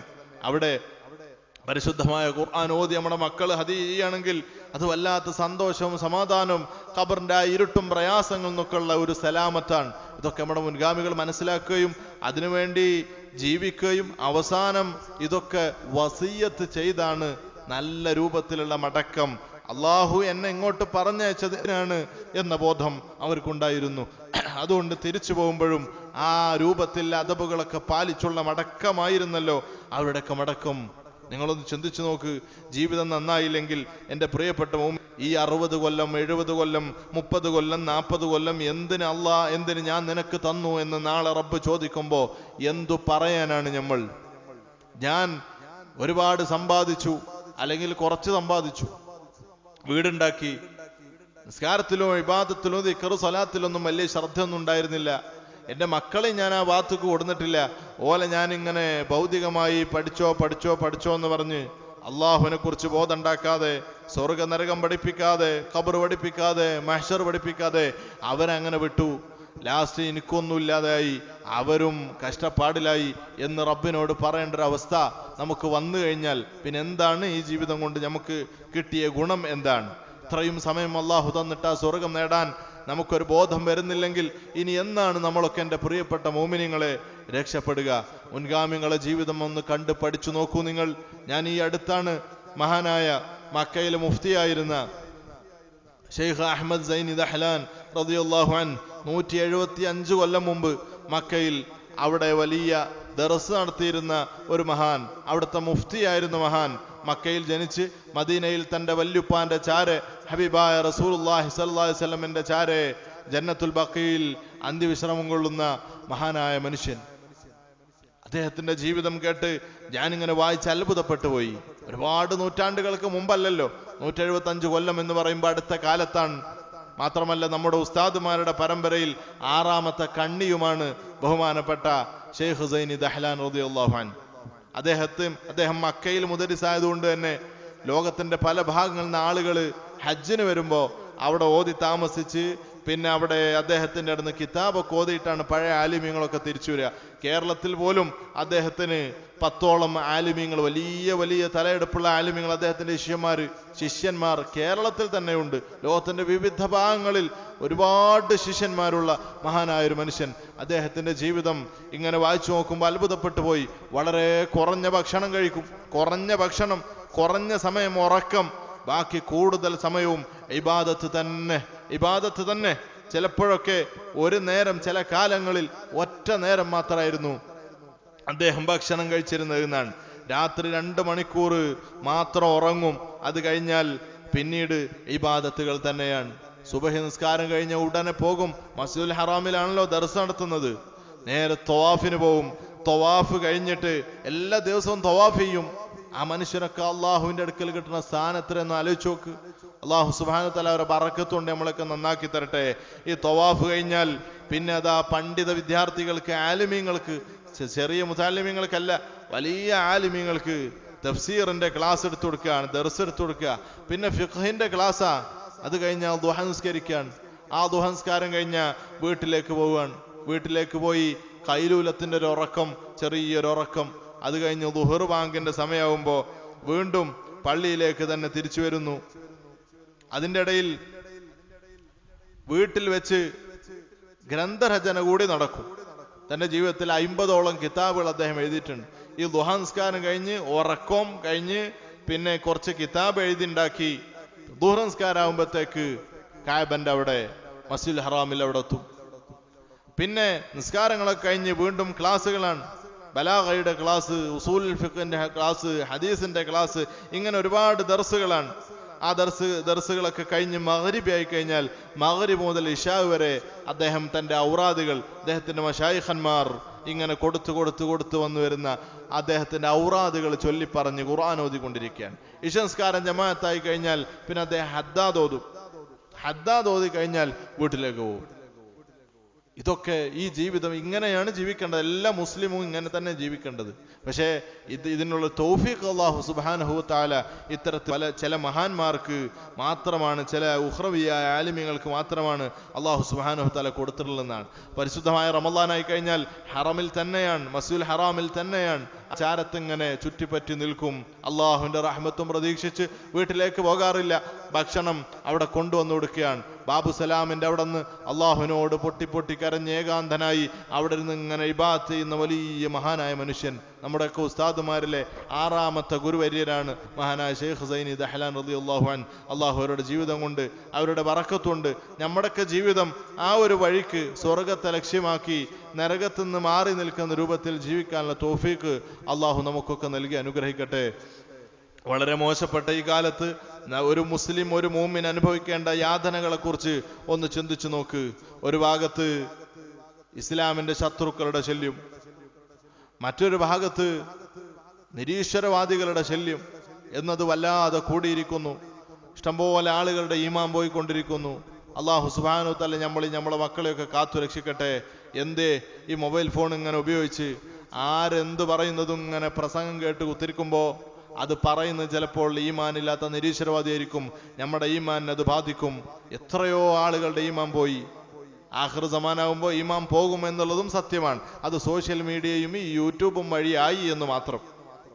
എത്രയോ ആളുകളുടെ ഈമാൻ പോയിക്കൊണ്ടിരിക്കുകയാണ്. എന്തേ? പ്രസംഗങ്ങൾ കേട്ടിട്ട്.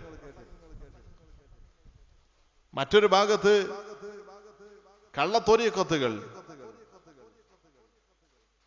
ശരിയായ രൂപത്തിൽ മശായിഖന്മാരുടെ ഇജാസത്തുകളും ഔറാദുകളും നല്ല രൂപത്തിൽ കൊണ്ടു നടക്കാതെ പരിശുദ്ധമായ ശരീഅത്തിനും ഫിഖ്ഹിനുമൊക്കെ എതിരാകുന്ന രൂപത്തിലുള്ള ത്വരീഖത്ത് അതുകൊണ്ട് നടക്കുന്ന ആളുകൾ, അതിന്റെ പ്രശ്നങ്ങൾ വേറൊരു ഭാഗത്ത്. ബിദ്അത്ത്, പുത്തനാശയങ്ങൾ, അത് ധാരാളമായി മറ്റൊരു ഭാഗത്ത്. അത് ഈമാൻ പോകുന്നതിന്റെ ആദ്യ സ്റ്റേജാണ് പുത്തനാശയങ്ങൾ. പുതിയ ചിന്തകൾ മനസ്സിൽ വരിക, സാധാരണ നമ്മുടെ ഇബാദത്തുകളിൽ പോലും സംശയം വന്നു തുടങ്ങുക. നിസ്കാരത്തിൽ സംശയം, നോമ്പിൽ സംശയം, ഇങ്ങനെ ഓരോ കാര്യങ്ങളിൽ സംശയം വന്നു തുടങ്ങുക. മജ്ലിസുൻ നൂറിൽ സംശയം, മഹാന്മാരിൽ സംശയം, കറാമത്തുകളിൽ സംശയം. ഇത് ഈമാൻ പോകുന്നതിന്റെ ഫസ്റ്റ് സ്റ്റെപ്പാണ്. ഞാനിപ്പോ പറഞ്ഞ ബഹുമാനപ്പെട്ട ഷെയ്ഖ് അഹമ്മദ് സൈനി ദഹ്ലാൻ റളിയല്ലാഹു അൻഹു തന്റെ ജീവിതത്തിൽ ഒരുപാട് കിതാബുകൾ എഴുതിയിട്ടുണ്ട്. അത് ഇത്തരം പുത്തനാശയങ്ങൾക്കെതിരെയാണ്. മജ്ലിസുൻ നൂറിനെ എതിർക്കുന്ന, മഹാന്മാരെ തവസ്സുലാക്കുന്നതിനെ എതിർക്കുന്ന, ഒമ്പർത്ത തങ്ങളെ എന്ന് വിളിക്കുന്നത് ശിർക്കാണെന്ന് പറയുന്ന, തറാവീഹ് പരിപൂർണമായി 20 നിസ്കരിക്കാത്ത, ഇത്തരം ഔറാദുകളും ദിക്റും സ്വലാത്തുകളും ഒന്നുമില്ല, അതിനൊക്കെ വിമർശിക്കുന്ന ആളുകൾക്കെതിരെ ജീവിതം മുഴുവൻ കിതാബ് എഴുതി പ്രചരിപ്പിച്ച വലിയ മഹാനാണ് ഞാൻ നേരത്തെ പറഞ്ഞ ഷെയ്ഖ് സൈനി ദഹ്ലാൻ. മക്കയിലെ മുഫ്തിയായിരുന്ന ആ മഹാപണ്ഡിതർ വളരെ കൃത്യമായി അദ്ദേഹം പറഞ്ഞു വെച്ചു. ഹബീബായ റസൂലുള്ളാഹി സ്വല്ലല്ലാഹു അലൈഹി വസല്ലം ഒരു ഹദീസിലുണ്ട്, നജ്ദിലാണ്, സൗദിയിലെ നജ്ദിലാണ് പ്രശ്നങ്ങൾ, ഫിത്ന തുടങ്ങുക എന്ന്. ആ ഫിത്ന കൊണ്ടുള്ള ഉദ്ദേശം ഇന്ന് നമ്മുടെ നാട്ടിൽ ഈ നമ്മുടെ ഈ മജ്ലിസുൻ നൂറിന് വരുമ്പോൾ പോലും മജ്ലിസുൻ നൂറിന് പോകണോ എന്ന് ചോദിക്കുന്ന ആളുകൾ നമ്മുടെ നാട്ടിലുണ്ട്. സാധുക്കളായ ഉമ്മമാരെ തെറ്റിദ്ധരിപ്പിക്കുന്ന ആളുകൾ, മജ്ലിസുൻ നൂറിന് പോകണോ, അതുകൊണ്ട് കൂലി കിട്ടോ എന്ന് ചോദിക്കുന്ന ആളുകളുണ്ട്. ഇവർക്കൊക്കെ പറയാനുള്ള ഓരോ വിഷയങ്ങളും, എന്തെല്ലാം വിഷയങ്ങൾ അവർ പാരമ്പര്യമായി നമ്മുടെ മുസ്ലിം ഉമ്മത്ത് കൈകാര്യം ചെയ്തു വന്ന് 1400 കൊല്ലമായി കൈകാര്യം ചെയ്തു വന്ന ഏത് വിഷയത്തെ അവർ വിമർശിക്കുമ്പോഴും എതിർക്കുമ്പോഴും പറയാനുള്ള ഒറ്റ കാര്യം ഇത് മാത്രമാണ്. ഹബീബായ റസൂലുള്ളാഹി സ്വല്ലല്ലാഹു അലൈഹി വസല്ലം പറഞ്ഞൊരു ഹദീസിൽ ഫിത്ന പുറപ്പെടുന്ന നജ്ദിലായിരിക്കും ആ ഫിത്നക്കാരുടെ സ്വഭാവങ്ങളും ലക്ഷണങ്ങളും മുസ്തഫ നബി പറഞ്ഞപ്പോൾ ആ ഹദീസ് വിശദീകരിച്ച് ഞാൻ നേരത്തെ പറഞ്ഞ മക്കയിലെ മുഫ്തിയായിരുന്ന ഷെയ്ഖ് സൈനി ദഹ്ലാൻ റളിയല്ലാഹു അൻഹു അടക്കമുള്ള ഒരുപാട് മഹാന്മാർ വിശദീകരിച്ചു. അതൊക്കെ ഉദ്ദേശിച്ചത് ഇത്തരം കാര്യങ്ങളൊക്കെ പറഞ്ഞു നടക്കുന്നവരുടെ നേതാവ് ഷെയ്ഖ് മുഹമ്മദ് ബിൻ അബ്ദുൽ വഹാബിനെ തന്നെയാണ്, അദ്ദേഹത്തിന്റെ അനുയായികളെ തന്നെയാണ് മുസ്തഫ നബി സല്ലല്ലാഹു അലൈഹി വസല്ലം ഉദ്ദേശിച്ചത്.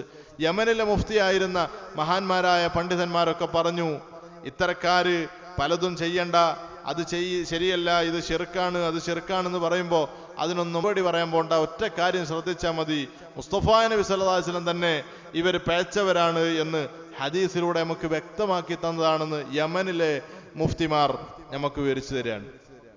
അപ്പോ ഇത്തരം കാര്യങ്ങളുടെ അവസ്ഥ. പക്ഷെ ഏതൊക്കെ ആയാലും ഒരു മുസ്ലിമിന്റെ ഈമാൻ പോകുന്ന രൂപത്തിൽ സോഷ്യൽ മീഡിയകൾ, യൂട്യൂബ്, ഫേസ്ബുക്ക്, മറ്റുള്ള ചാനലുകൾ ഉപയോഗപ്പെടുത്തി ഇതൊക്കെ ഇങ്ങനെ വളർന്നു വലുതായിക്കൊണ്ടിരിക്കുമ്പോൾ അവസാനം എന്ത് സംഭവിക്കും?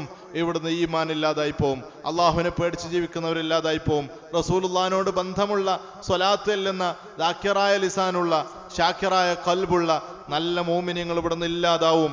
അവിടേക്കാണ് ഇതിൻ്റെ ഒക്കെ തഴച്ചു വളരൽ. പരിശുദ്ധമായ ദീനുൽ ഇസ്ലാം 1400 കൊല്ലമായി ഹക്കായ രൂപത്തിൽ നിലനിന്നു പോകുമ്പോൾ അതിന് ചുറ്റും വളർന്നുകൊണ്ടിരിക്കുന്ന പലതും നമ്മുടെ ഈമാൻ കളയുന്നതാണെന്ന ബോധം നമുക്കുണ്ടാവുകയും അത്തരം പ്രഭാഷണങ്ങളും പ്രസംഗങ്ങളും ശബ്ദ സന്ദേശങ്ങളും നമ്മളത് കേൾക്കാതിരിക്കുക, ഓണാക്കാതിരിക്കുക. മഹാന്മാരായ നമ്മുടെ ഉസ്താദുമാരൊക്കെ പറഞ്ഞു തരാറുണ്ട്, ശറഹുൽ അഖായിദ് എന്ന കിതാബ് ഓതിയിട്ടല്ലാതെ മറ്റൊരു കക്ഷികളുടെയും സംസാരം കേൾക്കരുത് എന്നാണ്. ഞങ്ങൾ പഠിക്കുന്ന കാലത്തും ഉസ്താദുമാര് പറഞ്ഞു തരാറുണ്ട്, മറ്റൊരു കക്ഷികളുടെയും പേച്ച ആശയങ്ങൾ പ്രചരിപ്പിക്കുന്ന ആളുകളുടെ ലേഖനങ്ങൾ വായിക്കുകയോ അവരുടെ സംസാരം കേൾക്കുകയോ ചെയ്യരുത്. എന്തിനു ശേഷമല്ലാതെ ശറഹുൽ അഖായിദ് എന്നൊരു കിതാബ് അവസാനം ദർസിൽ നിന്ന് പോകാൻ നേരത്ത് ഓതുന്ന കിതാബ, അത് ഓതിയിട്ടല്ലാതെ ഇതൊന്നും കേട്ടുപോകരുത്. മക്കളെ, നിങ്ങളുടെ ഈമാൻ പോകും എന്ന് മഹാന്മാരായ ഉസ്താദുമാര് നമുക്ക് പഠിപ്പിച്ചു തരാറുണ്ട്. ഈ തത്വം നമ്മളിൽ ഇല്ലാത്തത് കൊണ്ടാണ് ആളുകൾ നിരീശ്വരവാദികളായി പോകുന്നത്. ചില ആളുകളൊക്കെ ഈ പുത്തനാശയങ്ങളിലേക്ക് പോകുന്നത്. പിന്നെ കുറച്ച് കഴിയുമ്പോൾ അവരൊക്കെ തന്നെ നിരീശ്വരവാദികളായി പോകുന്നു. ഇതൊക്കെ സംഭവിക്കുന്നത് ഈ തത്വം അല്ലാത്തത് കൊണ്ടാണ്. പേച്ച വിശ്വാസക്കാരുടെ സംസാരങ്ങൾ കേൾക്കണമെങ്കിൽ, അവരുടെ എഴുത്തുകൾ വായിക്കണമെങ്കിൽ ആദ്യം ഒരു നിബന്ധനയുണ്ട്, നമ്മുടെ വിശ്വാസം ക്ലിയർ ആക്കിയിരിക്കണം, സംശയങ്ങൾ തീർത്തിരിക്കണം, ശറഹുൽ അഖായിദ് അടക്കമുള്ള കിതാബുകൾ ഓതിയിരിക്കണം, അല്ലാതെ കേട്ടുപോകരുത് എന്നാണ്. ആ ഒരു കാര്യം നമ്മളൊന്നും ശ്രദ്ധിക്കാറില്ല. അതുകൊണ്ട് ചില ആളുകൾക്കൊക്കെ അബദ്ധം പറ്റി, അപകടം പറ്റി. അല്ലാഹു സുബ്ഹാനഹു തആല നമുക്ക് നമ്മുടെ മുൻഗാമികള്, മഹത്തുക്കള്, അല്ലാമ ഖുതുബി തങ്ങള്, മഹാനായ കോയക്കുട്ടി ഉസ്താദ്, അവരൊക്കെ ഒരു കറാഹത്ത് പോലും ചെയ്യാതെ സൂക്ഷ്മതയോടുകൂടെ ജീവിതത്തിൽ സൂക്ഷ്മതയോടുകൂടെ ജീവിച്ച ആളുകൾ അവരുടെയൊക്കെ ആ വഴിയിലായി, സിറാത്തുൽ മുസ്തഖീമിലായി അള്ളാഹുവിന്റെ തെറുപ്പതിയും അള്ളാഹുവിന്റെ റിളയും റിളുവാനും അള്ളാഹുവിന്റെ സാമീപ്യവും നേടി പടച്ചറബ് ഇഷ്ടപ്പെടുന്ന ഒരു അടിമയായി ജീവിച്ച് ഈമാൻ സലാമത്തിലായി ലാ ഇലാഹ ഇല്ലല്ലാഹ് എന്ന കലിമ ചൊല്ലി നമ്മുടെ പൂർവികരൊക്കെ മരണപ്പെട്ടതുപോലെ മരണപ്പെടാൻ അള്ളാഹു നമുക്കൊക്കെ തൗഫീഖ് നൽകി അനുഗ്രഹിക്കട്ടെ. അവരുടെ കൂടെ തന്നെ മഹ്ശറിൽ നിൽക്കാനും അവരുടെ കൂടെ തന്നെ സ്വർഗത്തിൽ അവരെ ചാരത്തൊരുമിച്ച് കൂടാനും അള്ളാഹു സുബ്ഹാനഹു തആല നമുക്കൊക്കെ തൗഫീഖ് നൽകി അനുഗ്രഹിക്കട്ടെ. ഈ നാടിന് ഖിദ്മത്ത് ചെയ്ത് കഴിഞ്ഞുപോയ എത്രയോ ആളുകളുണ്ട്, ഒരുപാട് ആലിമ്യങ്ങളുണ്ട്, ഒരുപാട് ഉമറാക്കളുണ്ട്. അള്ളാഹു സുബ്ഹാനഹു തആല അവരുടെ ഉഖ്റവിയായ ജീവിതം സന്തോഷത്തിലാക്കി കൊടുക്കട്ടെ. അവരുടെ ഖബറൊക്കെ അള്ളാഹു പ്രകാശിപ്പിച്ചു കൊടുക്കട്ടെ. നാളെ നമ്മൾ മരണപ്പെടുമ്പോൾ സന്തോഷവും സമാധാനവും നൽകുന്ന നല്ല ഖബർ അള്ളാഹു നമുക്കൊക്കെ നൽകി അനുഗ്രഹിക്കട്ടെ. തഖ്വയോടുകൂടെ ജീവിക്കാൻ അള്ളാഹു സുബ്ഹാനഹു തആല നമ്മളിൽ നോക്കുന്നത് നമ്മുടെ വിശ്വാസം ശരിയാണോ എന്നാണ്. രണ്ടാമത് നമ്മുടെ അമലുകൾ ശരിയാണോ എന്നാണ്. ഈ രണ്ട് കാര്യങ്ങളും, വിശ്വാസം ശരിയാണെങ്കിൽ മുൻഗാമികളുടെ അതേ രൂപത്തിൽ ജീവിക്കണം, അമലുകൾ ശരിയാണെങ്കിൽ മുൻഗാമികൾ ചെയ്ത പണികൾ എടുക്കണം. ഈ രണ്ട് രൂപത്തിൽ ജീവിക്കാൻ അല്ലാഹു സുബ്ഹാനഹു തആല നമുക്കൊക്കെ തൗഫീഖ് നൽകി അനുഗ്രഹിക്കട്ടെ. ആമീൻ ബിറഹ്മതിക യാ അർഹമർ റഹീമീൻ. الحمد لله رب العالمين حمدا كثيرا طيبا مباركا فيه على كل حال حمدا يوافي نعمه ويكافئ مزيدا. اللهم صل صلاة كاملة وسلم سلاما تاما على سيدنا محمد الذي تنحل به العقد وتنفرج به القرب وتقضى به الحوائج وتنال به الرغائب وحسن الخواتم ويستسقى الغمام بوجهه الكريم وعلى آله وصحبه في كل لمحة ونفس بعدد كل معلوم لك. اللهم أوصل وبلغ مثل ثواب ما قرأناه من القرآن العظيم إلى حضرة النبي المصطفى محمد صلى الله عليه وسلم.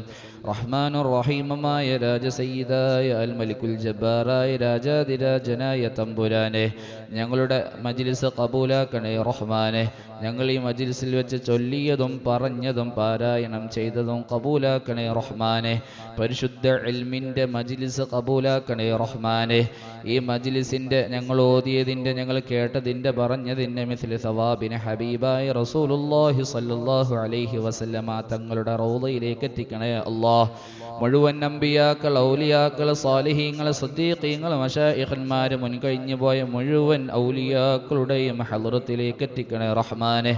ഞങ്ങളുടെ പരാമർശിക്കപ്പെട്ട മഹാന്മാരായ അസ്ഹാബുൽ ബദരീങ്ങളുടെ ഖബർ ഹളറത്തിലേക്ക് എത്തിക്കണേ റഹ്മാനെ. അവരുടെ തിരുനോട്ടം ഞങ്ങളുടെ ജീവിതത്തിൽ നൽകി അനുഗ്രഹിക്കണേ റഹ്മാനെ. ഞങ്ങൾ എന്തുദ്ദേശം വെച്ചുകൊണ്ടാണോ ഈ മജ്ലിസിൽ പങ്കെടുത്തതെങ്കിൽ അതൊക്കെ നീ ഹാസിലാക്കണേ റഹ്മാനെ. എല്ലാ ഹലാലും ഖൈറുമായ ഉദ്ദേശങ്ങൾ ഹാസിലാക്കണേ റഹ്മാനെ. ഞങ്ങളിലുള്ള രോഗങ്ങൾക്ക് ശിഫ നൽകണേ റഹ്മാനെ. ഈ മജ്ലിസിലുള്ള ഒരുപാട് ആളുകൾ മാരകമായ രോഗങ്ങൾ, വളരെ ബുദ്ധിമുട്ടനുഭവിക്കുന്നവരാണ് റഹ്മാനെ. എല്ലാ രോഗങ്ങൾക്കും പരിപൂർണ ശിഫ നൽകണേ ഷാഫി. മാരകമായ രോഗങ്ങളെ തൊട്ട് കാത്തിരക്ഷിക്കണേ റഹ്മാൻ. ആഫത്ത് മുസീബത്തുകളെ തൊട്ട് കാത്തിരക്ഷിക്കണേ അല്ലാഹ്. ആക്സിഡന്റ് പോലത്തെ കീറ് മുറിക്കേണ്ട മരണങ്ങളെ തൊട്ട് കാത്തിരക്ഷിക്കണേ റഹ്മാനെ. റോഡിൽ ചിന്നിച്ചിതറേണ്ട അവസ്ഥയെ തൊട്ട് കാത്തിരക്ഷിക്കണേ അല്ലാഹ്. ഖൈറിന്റെ അഹ്ലുകാരിൽ ഉൾപ്പെടുത്തണേ റഹ്മാനെ. കാലമിത്രയും ഞങ്ങളിൽ നിന്ന് വന്നുപോയ എല്ലാ ചെറുതും വലുതുമായ രഹസ്യമായും പരസ്യമായും ചെയ്ത എല്ലാ തെറ്റുകുറ്റങ്ങളും വിട്ടുപുറത്ത് മാഫാക്കണേ റഹ്മാനെ. ഞങ്ങൾ ചെയ്ത ദോഷത്തിൻ്റെ പെരുപ്പം കാരണം ഞങ്ങളിൽ നീ അദാബിനെ ഇറക്കല്ല റഹ്മാനെ. ഞങ്ങൾക്ക് നിന്റെ സ്വർഗം ഔദാര്യമായി നൽകണേ അല്ലാഹ്. നിനക്ക് നിന്റെ ത്വഅത്തിലായി ജീവിക്കാനുള്ള തൗഫീഖ് നൽകണേ റഹ്മാനെ. ആഫിയത്തോടുകൂടെയുള്ള ദീർഘായുസ് നൽകണേ റഹ്മാനെ. ഞങ്ങളിൽ നിന്ന് മരണപ്പെട്ടു പോയ ഞങ്ങളുടെ മാതാപിതാക്കൾ, ബന്ധുമിത്രാദികൾ, ഭാര്യ സന്താനങ്ങൾ, ഉസ്താദുമാര് എല്ലാവരിലേക്കും ഇന്ന് വരെ ഞങ്ങളുടെ കുടുംബത്തിൽ നിന്ന് മരണപ്പെട്ട എല്ലാവരിലേക്കും ഈ മജ്ലിസിന്റെ സവാബിനെ എത്തിക്കണേ റഹ്മാനെ. വിശിഷ്യ ഞങ്ങളുടെ പള്ളിയുടെ ചുറ്റുഭാഗത്ത് മറപ്പെട്ട് കിടക്കുന്ന ഞങ്ങളുടെ കുടുംബങ്ങളിലേക്ക് ഇതിൻ്റെ സവാബിനെ എത്തിക്കണേ റഹ്മാനെ. ഞങ്ങളാക്കിയ ഞങ്ങളുടെ മാതാപിതാക്കൾ എല്ലാവരും, ഒരുപാട് ആളുകൾ മരണപ്പെട്ടു പോയവരുടെയൊക്കെ ഖബറിലേക്ക് എത്തിക്കണേ റഹ്മാനെ. ഖബർ വിശാലമാക്കണേ അല്ലാഹ്. സ്വർഗം നൽകണേ റഹ്മാനെ. ഖബർ കണ്ണെത്താ ദൂരത്തേക്ക് വിശാലമാക്കണേ റഹ്മാനെ. ഖബറിന്റെ അദാബിനെ തൊട്ട് കാത്തിരക്ഷിക്കണേ അല്ലാഹ്. ഇടുക്കത്തെ തൊട്ട് ഇരുട്ടിനെ തൊട്ട് കാത്തിരക്ഷിക്കണേ റഹ്മാനെ. ഞങ്ങൾക്കും ഞങ്ങളിൽ നിന്ന് മരണപ്പെട്ടവർക്കും ആശ്വാസമുള്ള കുളിരുള്ള ഖബർ നൽകണേ റഹ്മാനെ. സ്വർഗത്തിന്റെ കവാടങ്ങൾ തുറന്ന ഖബറാക്കണേ അല്ലാഹ്. മരിക്കൽ ഖൈറാകുന്ന സമയത്ത് ഈമാനോടുകൂടെ ലാ ഇലാഹ ഇല്ലല്ലാഹ് എന്ന കലിമ ചൊല്ലി മരിക്കാനുള്ള തൗഫീഖ് നൽകണേ റഹ്മാനെ. ഹബീബിന്റെ ജിവാരിലായി സ്വർഗത്തിൽ ഒരുമിപ്പിക്കണേ റഹ്മാനെ. ഞങ്ങളുടെ കുടുംബങ്ങളെയും ഒരുമിപ്പിക്കണേ റഹ്മാനെ. ഹബീബിന്റെ തിരുകരങ്ങളിൽ നിന്ന് ഹൗദുൽ കൗസർ കുടിക്കുന്നവരിൽ ഉൾപ്പെടുത്തണേ റഹ്മാനെ. ഹബീബിനോട് കൂടെ സ്വർഗത്തിൽ ഒരുമിപ്പിക്കണേ റഹ്മാനെ. സിറാത്ത് പാലം മിന്നൽ വേഗത്തിൽ വിട്ട് കടക്കുന്നവരിൽ ഉൾപ്പെടുത്തണേ റഹ്മാനെ. ഞങ്ങളുടെ എല്ലാ ബന്ധപ്പെടുന്ന എല്ലാ മേഖലകളിലും ഖൈറും ബറക്കത്തും നൽകണേ റഹ്മാനെ. ജോലിയിൽ, ഭാര്യ, സന്താനങ്ങൾ, വീട്ടിൽ ബറക്കത്ത് നൽകണേ റഹ്മാനെ. സമ്പത്തിൽ ബറക്കത്ത് നൽകണേ റഹ്മാനെ. ഹറാമായ സമ്പത്തിനെ തൊട്ട് കാത്തിരക്ഷിക്കണേ അല്ലാഹ്. സമ്പത്തിൽ ഹറാമ് കലരുന്നതിനെ തൊട്ട് കാത്തിരക്ഷിക്കണേ റഹ്മാനെ. നിന്റെ ദീനിന് വേണ്ടി ചിലവഴിക്കാനുള്ള തൗഫീഖും മനസ്സും നൽകണേ റഹ്മാനെ. കാലമിത്രയും ഞങ്ങളുടെ മഹല്ലത്തിന് നേതൃത്വം നൽകി മരണപ്പെട്ട ഔലിയാക്കൾ, ഉലമാക്കൾ, സാലിഹീങ്ങളുടെ ഖബറിലേക്ക് ഇതിന്റെ സവാബിനെ എത്തിക്കണേ റഹ്മാനെ. ഞങ്ങളുടെ മഹല്ലത്തിലെ ദീനീ സ്ഥാപനങ്ങൾ, മദ്രസ, പള്ളി പോലോത്തതിനെ സഹായിക്കുന്നവരെ നീ സഹായിക്കണേ റഹ്മാനെ. നിന്റെ വജ്ഹ് ഉദ്ദേശിച്ചു കൊണ്ടാണ് അവരെ ഇതിന് നേതൃത്വം നൽകുന്നത്. അതൊക്കെ നീ കബൂലാക്കണേ റഹ്മാനെ. അവരുടെ ജോലിയിൽ ബറക്കത്ത് നൽകണേ റഹ്മാനെ. ഉപ്പാന്റെ ബർസഖിയായ ജീവിതം സന്തോഷത്തിലാക്കി കൊടുക്കണേ റഹ്മാനെ. മാതാപിതാക്കൾക്ക് മഗ്ഫിറത്ത് നൽകണേ റഹ്മാനെ. ജീവിച്ചിരിക്കുന്ന മാതാപിതാക്കൾക്ക് ആഫിയത്തോടുകൂടെയുള്ള ദീർഘായുസ് നൽകണേ റഹ്മാനെ. മരണപ്പെട്ടവർക്ക് മഗ്ഫിറത്ത് നൽകണേ റഹ്മാനെ. ഖൈറിന്റെ അഹ്ലുകാരിൽ ഉൾപ്പെടുത്തണേ റഹ്മാനെ. ഞങ്ങളുടെ ഈ മജ്ലിസിലേക്ക് സംഭാവന നൽകിയവരുടെ സംഭാവന കബൂലാക്കണേ റഹ്മാനെ. എന്ത് ഉദ്ദേശം വെച്ചുകൊണ്ടാണോ സംഭാവന നൽകിയതെങ്കിൽ എനിക്ക് ഹാസിലാക്കി കൊടുക്കണേ റഹ്മാനെ. നീ ഹാസിലാക്കി കൊടുക്കണേ അല്ലാ. ഉപ്പാന്റെ പരലോക ഗുണത്തിന് വേണ്ടി സംഭാവന നൽകിയ ഒരു സഹോദരനുണ്ട്. ആ സദഖയുടെ മിഥിൽ സവാബിന് അവരുടെ ഉപ്പാന്റെ ഖബറിലേക്ക് എത്തിക്കണേ റഹ്മാനെ. ആശ്വാസമുള്ള ഖബറാക്കണേ റഹ്മാനെ. ആ മകൻ നൽകിയ സദഖയുടെ കാരണമായിട്ട് അവരുടെ ഖബറിൽ സ്വർഗത്തിൻ്റെ കവാടങ്ങൾ തുറക്കണേ റഹ്മാനെ. ഞങ്ങളുടെ മദ്രസയിലേക്ക് ഡിജിറ്റൽ സംവിധാനത്തിലേക്ക് വേണ്ട സഹായം നൽകിയവരെ കബൂലാക്കണേ റഹ്മാനെ. അവരുടെ ജോലിയിലും ബിസിനസ്സിലും ബറക്കത്ത് നൽകണേ റഹ്മാനെ. അതിൻ്റെ മിഥിൽ സവാബിന് അവരുടെ കുടുംബത്തിൽ നിന്ന് മരണപ്പെട്ടവരിലേക്ക് എത്തിക്കണേ റഹ്മാനെ. ആഫത്ത് മുസീബത്തുകളെ തൊട്ട് കാത്ത് രക്ഷിക്കണേ റഹ്മാനെ. ഞങ്ങളുടെ മഹല്ലത്തിനേക്ക് സേവ സഹായിക്കുന്ന ഒരുപാട് ആളുകൾ വിദേശത്ത് ജോലി ചെയ്യുന്നവരുണ്ട്. അവരുടെ എല്ലാ ബുദ്ധിമുട്ടുകളും നീ തട്ടിമാറ്റണേ റഹ്മാനെ. ജോലിയിൽ ബറക്കത്ത് നൽകണേ അല്ലാ. ഈ മജ്ലിസിൽ ദുആ കൊണ്ട് വസിയ്യത്ത് ചെയ്തവരുടെ എല്ലാ മുറാദുകളും ഹാസിലാക്കി കൊടുക്കണേ റഹ്മാനെ. عاسلاك كدوكني رحمانه. اللهم اجعل جمعنا هذا جمعا مرحوما وتفرقنا من بعده تفرقا معصوما ولا تجعل فينا ولا منا ولا معنا شقيا ولا مطرودا ولا محروما. ربنا آتنا في الدنيا حسنة وفي الآخرة حسنة وقنا عذاب النار.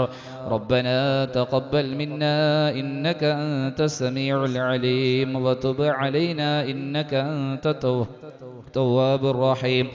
آمين برحمتك يا أرحم الراحمين.